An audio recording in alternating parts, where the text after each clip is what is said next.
proses belajar. Makanya kalau ada iklan yang bilang kalau nggak kotor nggak belajar. Jadi di sini kalau nggak capek nggak belajar gitu ya. Jadi silakan Anda atur strategi Anda sebaik-baiknya. Anda punya 6 orang, 5 orang ya di dalam satu kelompok, atur manajemen timnya. Siapa yang menjadi captain, siapa yang menjadi penyerang. Tahu nih Mas, siapa yang siapa Mas? Inilah jenderal dari Benteng Takeshi. Teman-teman, terima kasih. Anda sudah 2 event ya. Produknya yang dijual. Kalau flexing itu akunya yang dijual. Jadi Bapak Ibu, kalau Anda ingin mempelajari bagaimana cara menjual melalui sosial media atau menjual diri Anda, gunakan komunikasi bahasa indirect. Contohnya, saya membaca buku berbeda dengan buku dibaca saya. Paham ya? Apa bedanya? Saya membaca buku.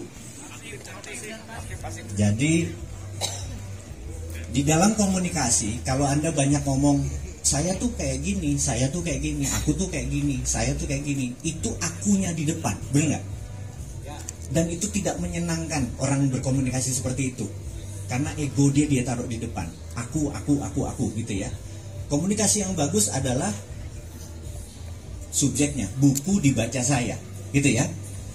Jadi kita harus merubah kebiasaan kita di sosial media, di mana kita biasanya adalah melakukan aku. Anda menjual diri, dan itu tidak menjual. Jadi punten bisa dilihat di YouTube atau video Bossman, kita tidak pernah menceritakan Bossman-nya, benar nggak? Tapi produknya yang mau kita jual. Dan Anda mulai sekarang kalau datang ke warung, yang dilihat adalah warungnya. Gila nih, orang Jakarta bilang, ini orang mau sedekah mau dagang gitu ya. Nah itu kalimatnya langsung ke subjeknya, bukan cerita saya tadi atau saya nih makan, bener nggak? Jadi sayanya di depan. Nah balik ke tugas kita. Jadi kita harus terbiasa untuk promoting. Di dalam Millionaire Race kita menciptakan banyak event untuk Anda promote, Anda jual. Event tadi di depan segala macam, dan target kita adalah memecahkan rekor terakhir kita di Bali, itu adalah 75 juta viewer. Sebelumnya Borobudur Race kita 70 juta, 75 juta. Target sekarang adalah 100 juta, gitu ya. Jadi produk-produk UKM itulah yang ditolong. Jadi kalau Anda mau menolong UKM, bukan dengan mengajari gini loh cara dagang, enggak. UKM cuma 1, omset gue naik, bener nggak? Ya. Jadi nilai tertinggi dari Anda nanti waktu mempromosikan itu bukan sekedar view, comment, like, tapi kalau omsetnya benar-benar naik itu nilainya tinggi, gitu ya. Ini hari terakhir ini hadiahnya. Promoting itu yang saya bilang dari teman-teman, yang wajib di saat ini promoting. Kita harus membiasakan mempromosikan orang lain. Kita harus membiasakan diri untuk menjual orang lain. Nah, apa skillnya? Apa skillnya untuk mempromosikan? Jadi nanti ada sebuah sesi di mana kita akan belajar bagaimana memuji atau melihat seseorang. Tapi kita akan latihan dulu, kita skip itu dulu. Sekarang fokusnya adalah promoting. Sorry, saya skip itu. Intinya adalah promoting. Yang kedua, ruh dari Millionaire Race ada di games yang namanya Bigger and Better Games. Itu ruhnya, nanti Pak Boy yang menceritakan.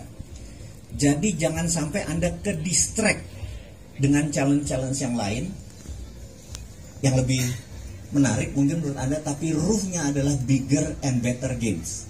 Dan ini kita kasih tahu dari sekarang supaya Anda tahu mana yang ruhnya dari Millionaire Race. Kemudian besok kita akan melakukan 4 challenge di mana mempromosikan UKM ini sampai hari terakhir, masih terus mempromosikan. Anda berenam satu grup, Anda bisa ketemu siapapun untuk mempromosikan, promosi. Nah, kalau Anda sudah terbiasa mempromosikan produk orang, itu masuk ke bawah sadar Anda, nanti produk Anda pun akan mudah jualannya. Kemarin kan problem Anda adalah di promoting produk Anda. Anda udah buat iklan bagus atau produk bagus, kok nggak jalan ya? Bener nggak? Anda buat di TikTok, di IG, nggak jalan gitu kan? Kok cuma 10 viewernya? Kok nggak bisa 2000 gitu? Nanti Anda akan sadar sekali lagi. Dan kemudian share. Hari ini tidak ada share, tapi besok ada share, lusa ada share. Share-nya begini. Banyak sekali pelajaran yang didapat tadi mengenai, pertama kita physical challenge, kita main di waterboom, bener nggak? Itu hati-hati di dalam stamina. Kalau Anda ngegas pertama kali ditarik tambang, udah tanda-tanda tuh, bener nggak? Kerasa capek kan? Nah, itu manajemen. Dan sengaja kami, panitia, Pak Boy, saya, itu membuat Anda lelah. Karena pada saat fisik Anda lelah, Anda nggak bisa judgement Anda udah kelelahan. Jadi ini mainnya adalah strategi Anda menjaga stamina. Paham ya maksudnya ya? Kami menjebak Anda memang. Jalannya harus ke Obelix, segala macam. Tapi Anda harus bisa mengelola tenaga. Karena waktu Anda sampai 4 hari. Kehidupan kita tuh maraton, Pak. Pelan kita harus jaga stamina. Tapi kalau kita ngegas di awal, langsung tarik tambang misalnya gini, terus sekarang jalan di sini, terus ngerjain ini, pasti tadi yang ngegas di kenceng di pertama pasti udah nggak bisa nyari lagi, bener nggak? Terus where is boss man atau where is mas menteri itu sebenarnya bukan, itu banyak filosofinya. Kita ada yang naruh di atap, bener nggak? Siapa yang nemuin di langit-langit? Oke? Jadi itu sebenarnya filosofi hidup, bahwa solusi hidup Anda itu sebenarnya ada dalam peers dan lingkungan Anda. Anda nggak usah nyari jauh-jauh keluar. Itu filosofinya. Bahwa sebenarnya kalau Anda ngelihat dengan teliti, kebanyakan Anda ngelihatnya cuma yang umum. Bener nggak? Itu filosofi. Sekali lagi, kita bocorin hikmah-hikmahnya, tapi nanti hikmahnya Anda yang dapat. Gitu ya. Mulai paham ya pelajarannya ya. Jadi, solusi dari problem itu tidak pernah jauh dari Anda. Nggak usah bilang, wah gue kalau kenal Ahmad Dhani ini gue akan begini-begini, kejauhan Pak. Bener nggak? Iya kan? Anda sering kayak gitu nggak? Gue kenal Luhut, bener nggak?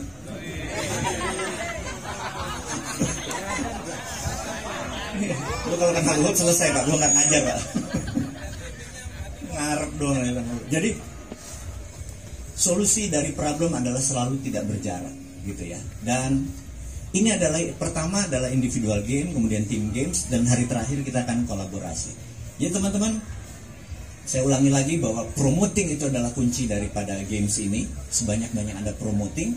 Kedua adalah bigger and better games. Nah, sebentar lagi Pak Boy akan mendetailkan ground rules, apa yang harus Anda lakukan selama dari malam ini sampai besok, sampai hari akhir. Kemudian juga poin-poinnya, dan terakhir adalah memberi informasi siapa yang dapat di kipas angin tidurnya daripada ayam digantung, bener nggak? Mendingan kipas angin, bener nggak? Terus siapa yang tidur di sebagai juara? Pengalaman kami, yang tidur di juara itu di area akhir kebanyakan tidak juara karena lupa kebanyakan. Ternyata comfort zone itu melalaikan, bener nggak? Itu semua perlu pelajaran Pak sebenarnya. Karena kami dari dulu selalu, jadi yang challenge bagi Anda yang kalau nanti Anda dapat di tempat tidur yang layak, sebenarnya jangan pernah lupa Pak, bahwa suatu ya lupa, bener-bener kayak udah pasti menang, bener nggak? Nggak sesederhana itu, gitu. Jadi tanpa berpanjang lebar, kita akan melanjutkan dengan Pak Boy untuk memberikan tentang ground rules, dan setelah itu kita akan mulai berkompetisi. Sukses buat kita semua. Saya pamit. Wassalamualaikum warahmatullahi wabarakatuh. Tepuk tangan yang biar Pak Boy Ferdin. Ya, baik, terima kasih Bosman. Ya, teman-teman sekalian, tadi udah disampaikan bahwa ada